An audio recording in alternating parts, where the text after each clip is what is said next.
Good morning, students.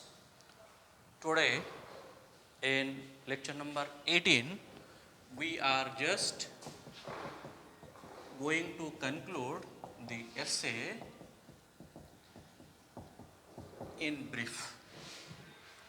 In the previous lectures, we have discussed in detail about the views of parents about their children and Francis Bacon's philosophy, advice, and also the guidance to the parents how to behave, how to treat, how to decide their future, each and everything we have seen in detail.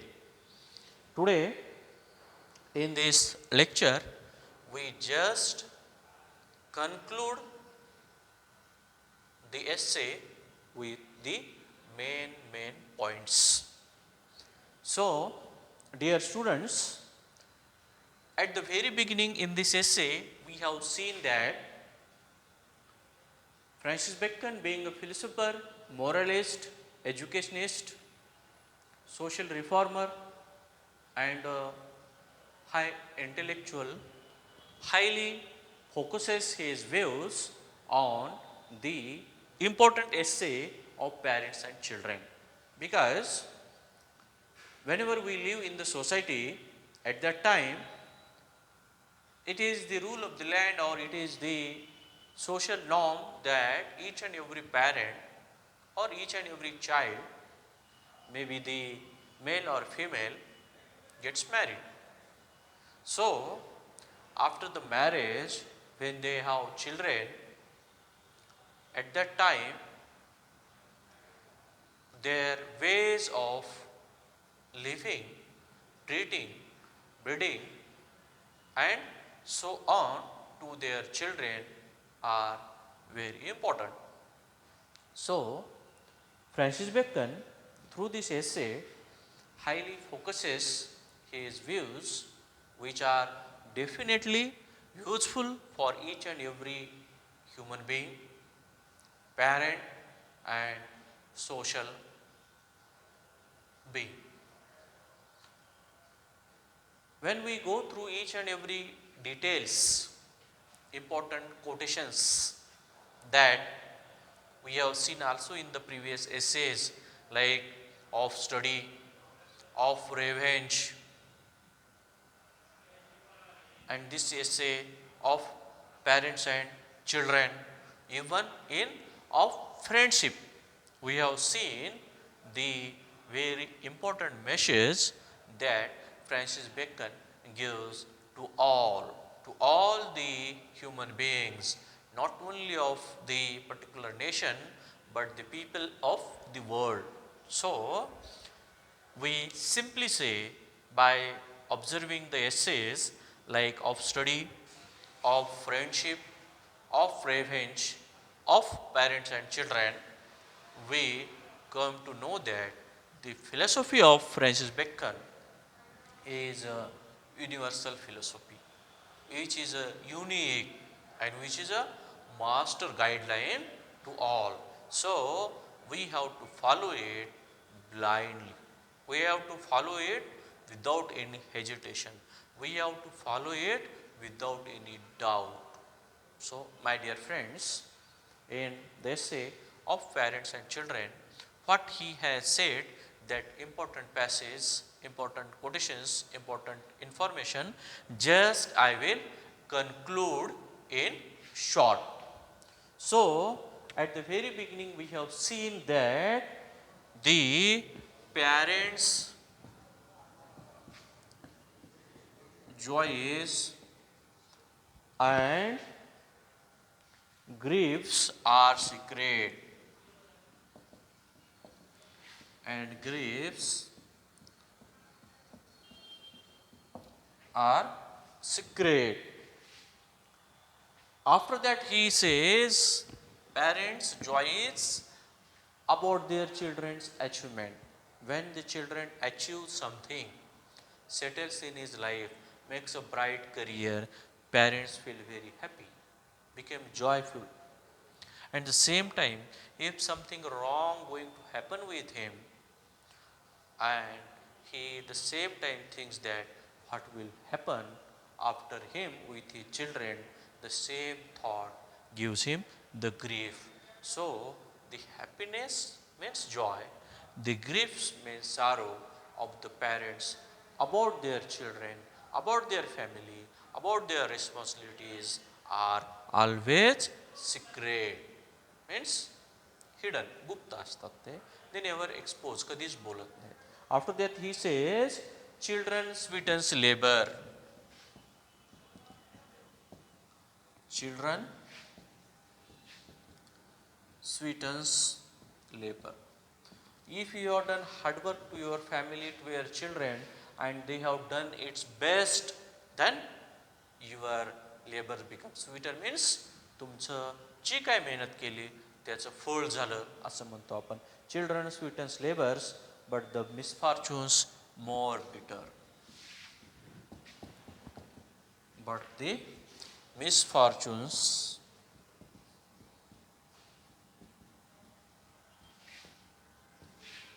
more bitter. Means when the children achieves something unique, at that time we feel happy and say that my son has succeed my plan.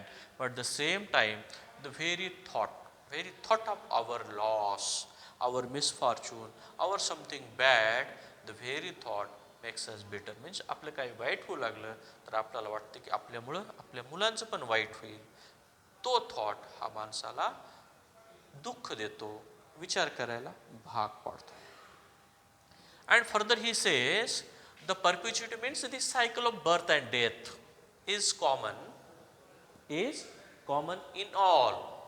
It means that in animal and beast. According to Francis Bacon, the cycle of this birth and death is equal in man and animal also, because man also have such relationship, and due to that relationship they give birth to their children also, and they also for the philosophy guide their children, and each and every technique they teach them. So like the man, animal also do the same. But according to Francis Bacon, the difference between man and animal is of merit, memory and noble works. Is of, because according to him, perpetuity means the cycle of birth and death is common in man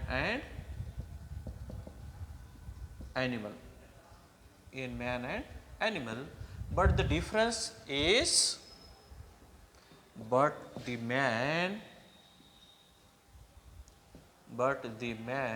have merit, memory and nobility or noble works that man does. So the perpetuity, though it is the same between man and animal, but the difference lies in the case of memory, merit and noble work. So man is superior than the animal. So Francis Bacon here expresses, guide his philosophy for the mankind, not for the animal. And according to him, when he says in the family, because in those days what happens, there was not a particular limit of the children. So each and every family have the concept of multiple children. So we have seen in the history there was not any family planning. So each and every house is full of children. So in such cases, Francis Bacon says, if a family have many children, at that time he says, each and every children, according to him, treat equally. But what happens in the family, most of the time, what happens? The elders in the house full of children, Bacon says the elder respected, midst forgotten.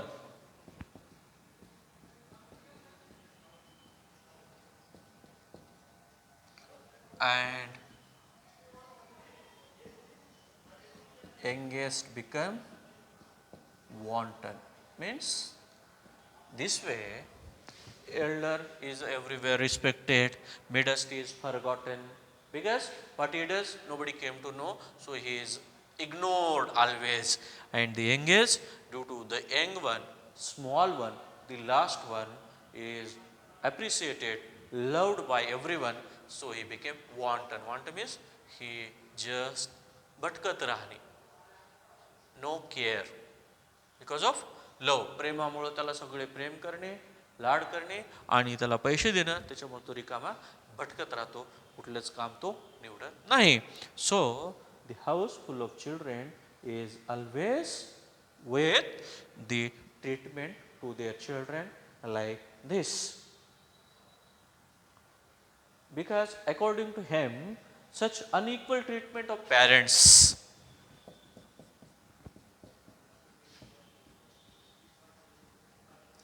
unequal treatment of parents towards their children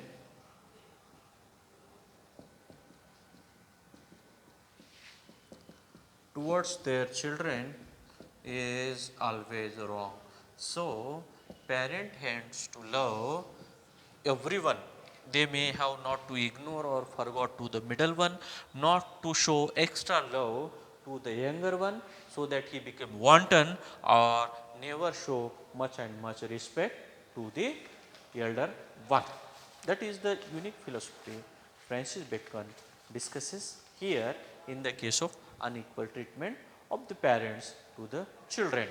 But what happens, he further says, the middle, the forgotten one, according to Francis Bacon, many times prove the best. Prove the best. Midst means the forgotten one, according to Bacon, the forgotten one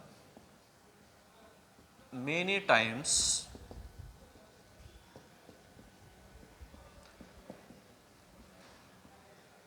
prove the best.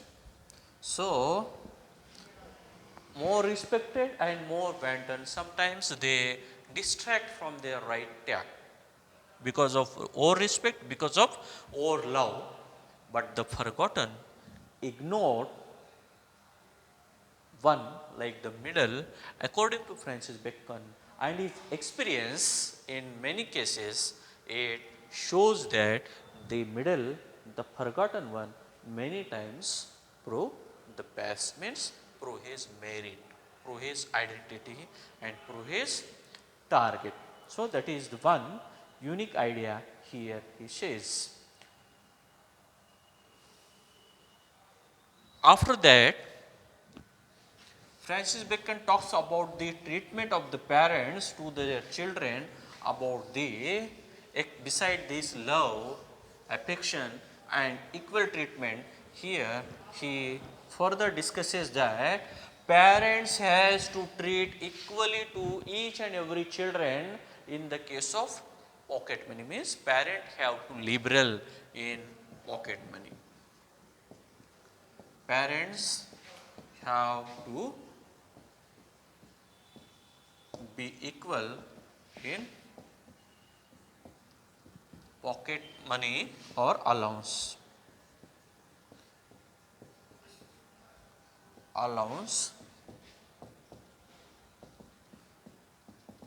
To their children. This unique idea also he shares through the essay. If they make such discrimination, unequal treatment, or they remain illiberal, in this case what happens, the children goes distracted, they choose the mean and base way, and they totally distracted from their original way, original path and original target. So, Francis Bacon very clears that parents have to give equal treatment in pocket money as means in the mode of pocket money to their children. If he gives less to one, more to other, एकाला कमी एकाला जास्त दिलं तर त्यांना आईवडिलाप्रती दुरावा निर्माण होतो, तिरस्कार निर्माण होतो आणि मोठे झाल्यावर ते त्यांना जुमानत नाहीत किंवा त्यांना रिस्पेक्ट देत नाहीत. सो this is one for the parents have to give equal treatment, liberal in the case of treatment to the pocket allowance to their every children. Otherwise children must be diverted, means नाहीतर ते मूळ मुद्द्यापासून बाजूला जातात. And here he gives the ideal example of the Italian people, means Italian people never make any discrimination or difference between their nephews, kinsfolk and children. They give each and every one the equal treatment. So the uniformity, love, affection and unity in them remains forever, and almost all in such equal treatment they many times become successful, many times they follow the idea of their parents, idea of their uncles, idea of their kinsfolk who have helped them lot, who have loved them lot, who have equally treated them lot. So my dear students, Francis Bacon here also gives the unique example of Italian people who give equal treatment to all, equal treatment to their nephews,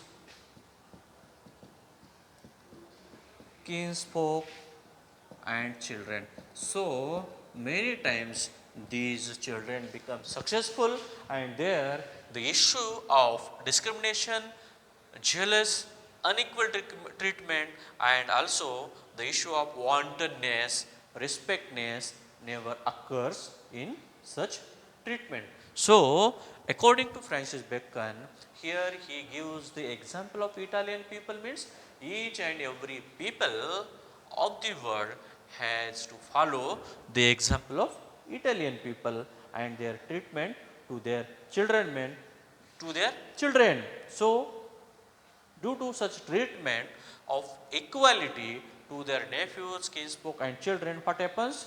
They are not their own children, then also they treat them equally, means they may be their nephews or kinsfolk and so on.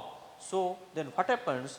In such cases, many times such children of their brother, kinsfolk or anyone's become most of the successful, and their love remains forever, or they remain united.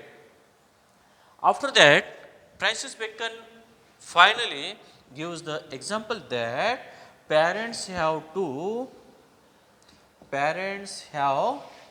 to choose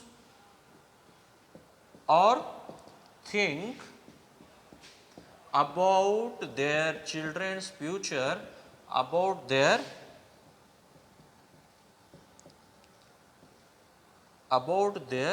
children's future before time, means within time.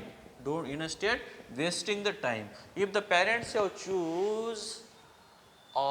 chosen the future career plans, future courses, future degrees that they have planned to complete their children, they have to decide it very earlier, so that what happens, their children within time become successful. And so that this is the duty of the parents. According to Francis Bacon, they have to choose their children's career as the earliest, so they may, without wasting the time, they simply follow it and try to complete the plan and their courses. So the children simply follow it and become successful without wasting the time. So, my dear students, through this lecture number 18, we have just completed, revised and just discussed the main points of the essay.